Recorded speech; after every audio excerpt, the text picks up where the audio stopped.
I've just been looking at your blog, which is Ah, fantastic. thank you, thank you. And you still write it every day, do you?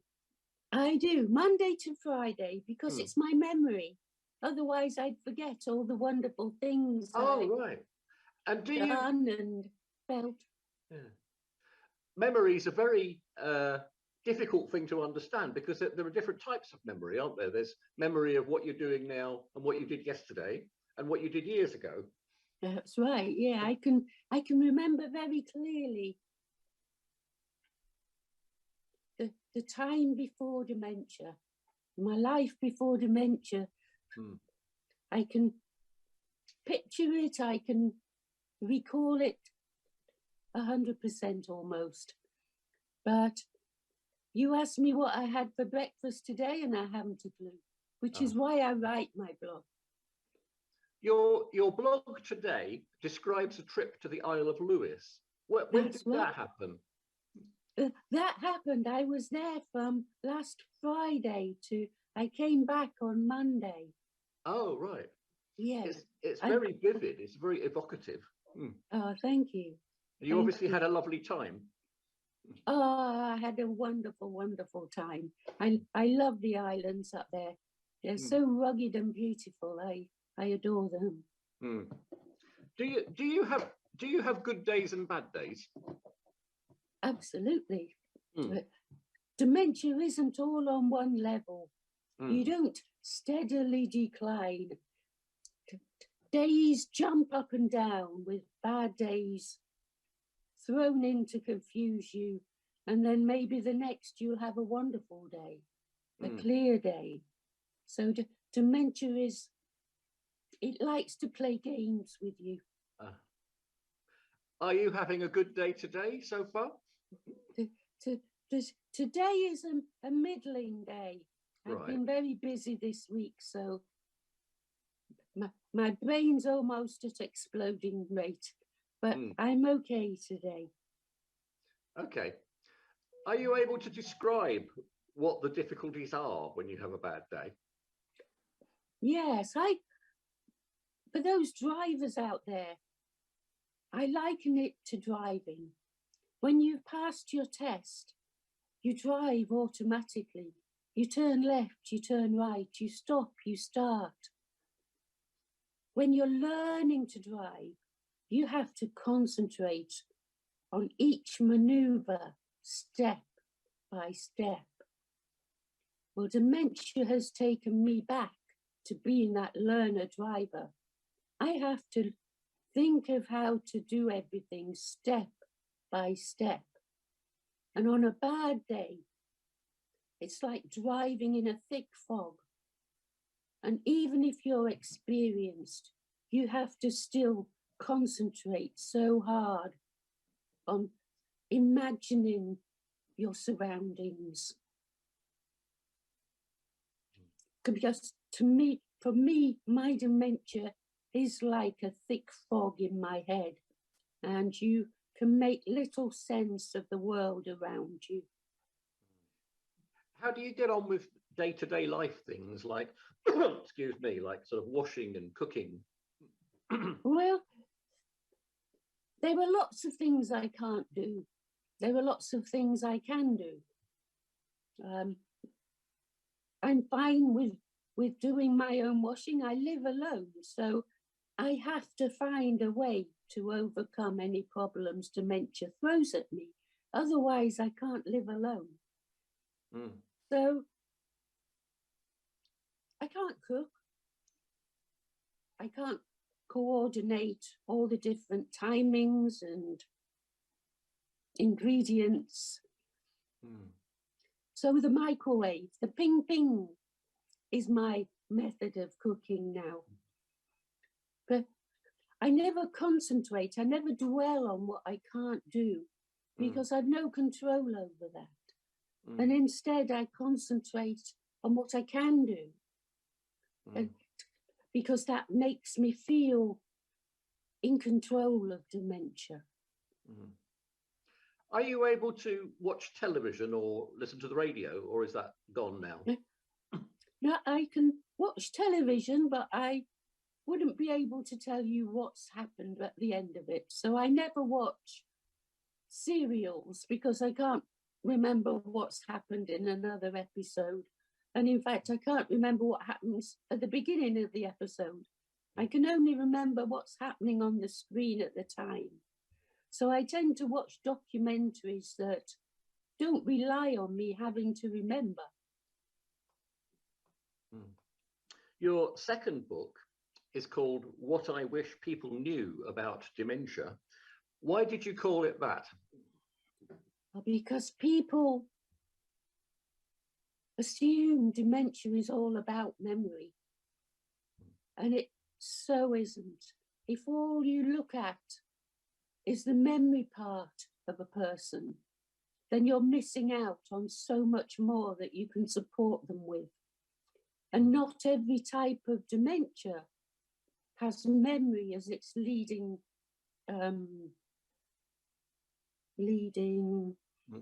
component symptom. So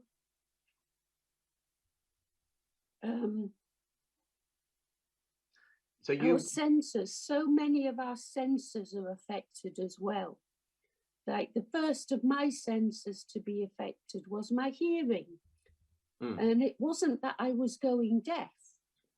It was certain tones of noise physically hurt my ears. And some audiologists are now beginning to realize that many people with dementia have hyperacusis, just like children with autism. It's just a sensitivity to a certain tone of noise. But they can help. If we wear hearing aids like I do, they can program out the tone of noise that physically hurts your ears. And I had a wonderful audiologist who took the time and effort to listen to me, to take me out into a busy road and see what happens to me so that she could understand how she could help me. And she programmed my hearing aids. And once she fitted them, my goodness, going outside was a whole new world, because no longer was I cowering under the noise of motorbikes roaring by, under the clash of metal on metal, or the sound of children crying, which physically hurts my ears if I haven't got my hearing aids in. But many of the other senses are affected as well. The vision. Our eyes see, but our brains don't interpret the information correctly. So something like, for me, black is a very bad colour. A black mat in a doorway looks like a hole in the floor. So you can imagine many doorways to shops, to hospitals, many other areas. They have black mats. And I can understand it. I can think, well, if I look up at the ceiling, I know I'm not going to fall through a hole. But someone who isn't intuitive like me, they might think, that's a hole. I'm not going through that door, and walk away. So it's understanding. I did wear glasses. Before lockdown, I always had my glasses on. Since lockdown, I lost them. And I've got used to not wearing glasses now. I can't see very well, but I've got used to not wearing them. Okay. Taste buds change. I no longer feel hunger or thirsty. Some other people do. So how I explain it is how we have this complex brain disease. So imagine the brain as a string of fairy lights, each fairy light representing a different function of the brain.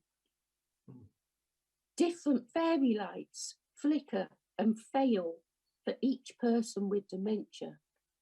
So that's why I don't feel hunger and thirsty, because that light bulb is extinguished. whereas others can, because theirs is still a light. I can type, but others can't. So different light bulbs, different cells in our brains are affected. So you have to remember, you have to set reminders to eat and drink then, presumably. I have so many reminders, you wouldn't believe it.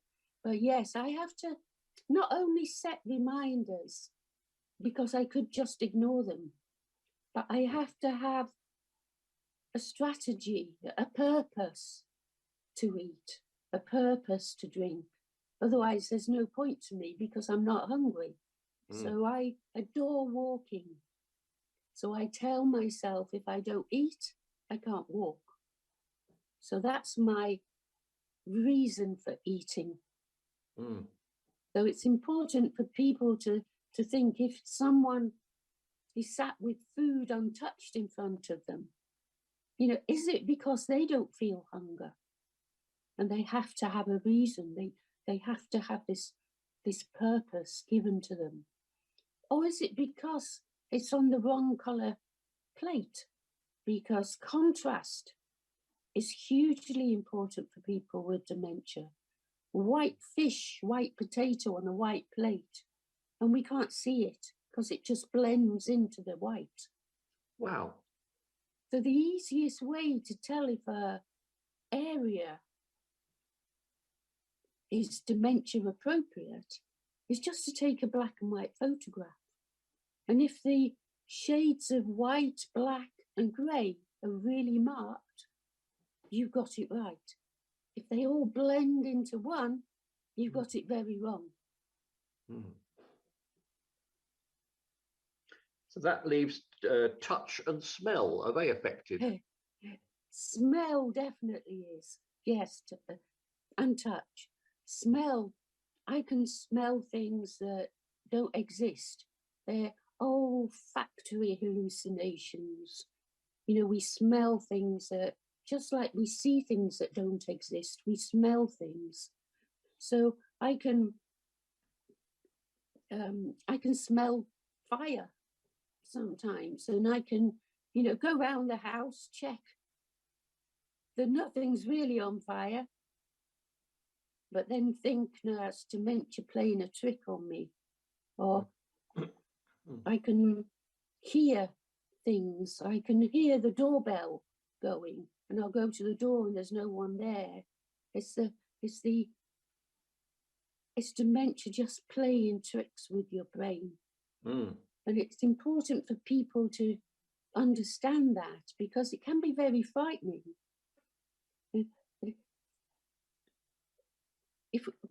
When we visibly see things that aren't there, other people often say, oh no, don't be ridiculous, there's no one there on a horse or whatever.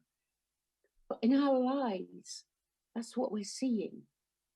So people have to live in our world, because we can't live in yours. We can't suddenly think, oh no, that's definitely not there, because in our eyes it is. So it's getting the person to understand that, you know, play along with whatever it is we can see, or say, oh, they're riding off now, can you see them riding off? Something, just strategies so that we don't feel stupid. What would you like the public to know or do that they don't do now? I'd like the public to accept us, to not be afraid of us. People fear dementia so much because of the stigma attached to it. During lockdown, my community, my own village, got to know me as the camera lady, because I go out every day with my camera and take photographs of the sunrise, of the wildlife I see, and then I post them on the village Facebook page. Then they realised I had dementia as well, but they saw dementia in a totally different way, because they saw my photography first. Then they discovered I had dementia. So they saw the talent I had rather than the disease. That's lovely. And you can still do the technical controls for Facebook and online stuff. I have a big proper camera, but I only ever use automatic. I wouldn't know how to get all the twisty dials and everything. But so what? I can use automatic. What about practical arrangements? Do you keep your own diary? Yeah.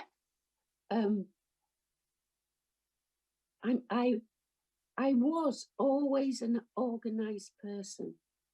I was always known for being highly organized. Nothing could faze me.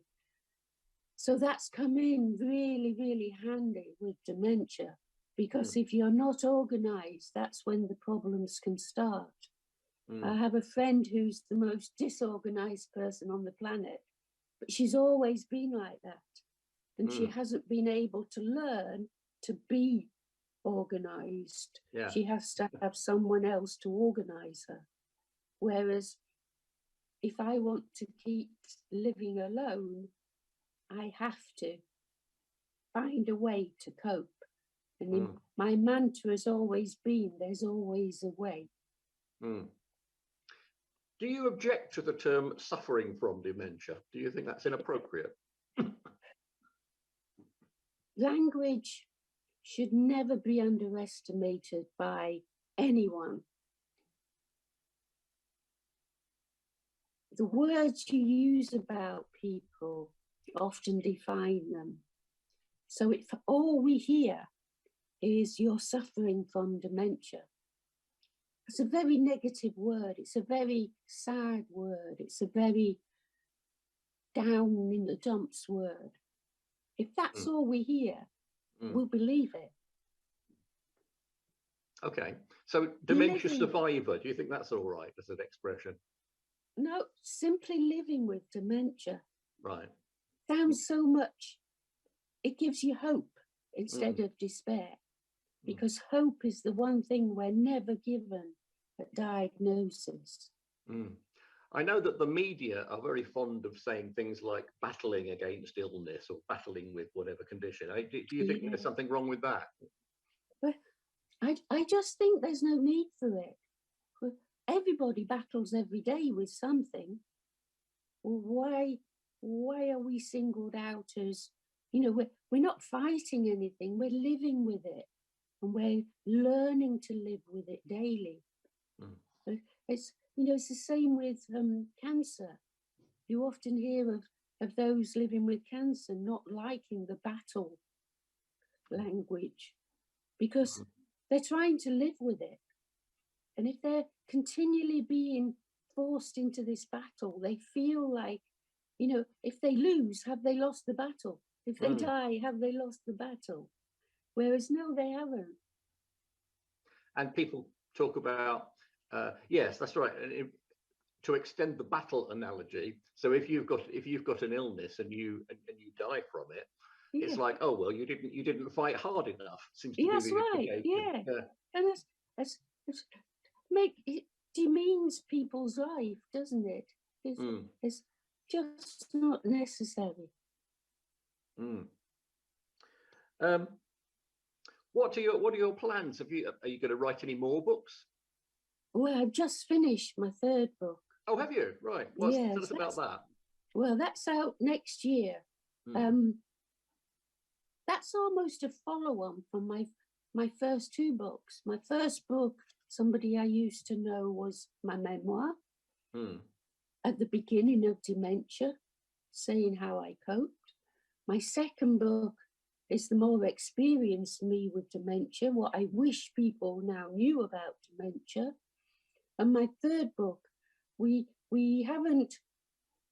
got a title in our mind, but we haven't got the publishers to agree yet. So the title will be whatever it is. But that's about planning for the future and, the importance of talking while you're able to talk. Because actually, the only certainty in life any of us have, dementia or not, is this moment. Because no one knows what's around the corner. Yeah. So it's so important to talk now and then live your life. Plan for the future and live your life now. Many people would look at you like me talking to you. It's very hard for me to keep in my head that you have dementia. Yep. Because you're so lucid and so articulate.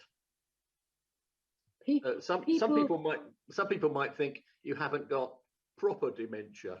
That's you're right. not I'm bewildered. forever being told that. And there's a few things. First, what does someone with dementia look like? What are we supposed to look like? It's an invisible disability, so it's hard for people to understand when they just physically look at you. But also, I say, live 24 hours in my shoes and you will certainly see that I have dementia.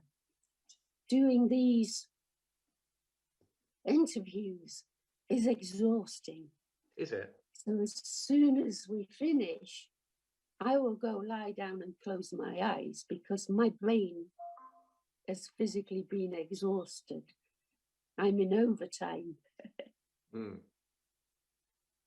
Well, I'm sorry that I have put you through this. It's been, from my point of view, it's been really nice to talk to you. When was, going right back to the beginning, when was the first time that you thought, I think there might be something wrong? Well, that was when there was a couple of things. I'd not been feeling right, and I knew I wasn't right. I knew my own body. My GP just put it down to the menopause, stress at work, all those sort of things, but I knew it wasn't. And I suppose the worst episode for me was one day coming out of my office, an office that I'd been in for many years, and not knowing where I was or who all the people around me were. I'd become totally disorientated. I found my way to the ladies, sat there for a few minutes, and the fog lifted. I knew where I was again. But that told me something wasn't right. That was something tangible that I could go to the GP and say, look, this has happened. That's certainly not right. But also I was a runner, and my legs and brain started not to talk to one another at the same speed. So I'd be turning a corner and my legs would go at one speed, but my brain hadn't quite caught up, and I'd end up in a heap on the floor with my legs in a tangle. So again, I knew something was the matter. But like so many people, I never imagined it was dementia because, like so many people, I thought it only happened to older people. And I was only 58 at the time. Obviously, I've since realized, since meeting so many others, many of my friends are in their 30s, 40s, 50s and beyond. So dementia isn't age-related. You're just more prone to dementia the older you get. I thought I had a brain tumor. That's what I thought. So when I got a diagnosis of young onset dementia, it was a devastating diagnosis, no question about it. But it was bizarrely a relief as well, because it actually put an end to any uncertainties and not knowing. And while it won't be anything that anyone would wish to have, it just gave me something to work with and plan my future. Well, that's thank you very much, and I'm sorry that it will have tired you out. We'll let you go and have a lie down in a minute. But for the time being, Wendy, it's been absolutely lovely to talk to you, and thank you very much for your contribution. Thank you so much, Tony.